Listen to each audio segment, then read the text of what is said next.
ગુજરાત રાજ્ય ફાર્માસિસ્ટ મંડળ આખા ગુજરાત રાજ્યની સરકારી હોસ્પિટલમાં ફાર્માસિસ્ટનું પ્રતિનિધિત્વ કરે છે.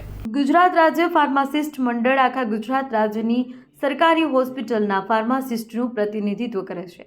આજરોજ 20 એપ્રિલ 2025 રવિવારે મેન્ટલ હોસ્પિટલ દિલ્હી દરવાજા અમદાવાદ ખાતે વાર્ષિક સામાન્ય સભા AGM યોજાઈ હતી, જેમાં ચિરાગભાઈ સોલંકી બિનહરીફ પ્રમુખ જાહેર કરવામાં આવ્યા છે. મંડળમાં સામેલ સરકારી હોસ્પિટલો: સરકારી મેડિકલ કોલેજ કુલ 6, જનરલ હોસ્પિટલ કુલ 22, સબ ડિસ્ટ્રિક્ટ હોસ્પિટલ કુલ 57, Gujarat medical education research society કુલ 13, મેન્ટલ હોસ્પિટલ કુલ 5, સામૂહિક આરોગ્ય કેન્દ્ર કુલ 427, જિલ્લા ક્ષય કેન્દ્ર કુલ 33, વિભાગીય નાયબ નિયામક કચેરી 6, આરોગ્ય વિભાગ, તબીબો સેવાઓ વિભાગ, ડિસ્ટ્રિક્ટ હોસ્પિટલ, કોટેજ હોસ્પિટલ, તબીબી શિક્ષણ વિભાગ તથા વડી કચેરીઓ ગાંધીનગરનો પણ સમાવેશ થાય છે. અહેવાલ મા ન્યૂઝ, કુલદીપ ઈસરાણી, અમદાવાદ.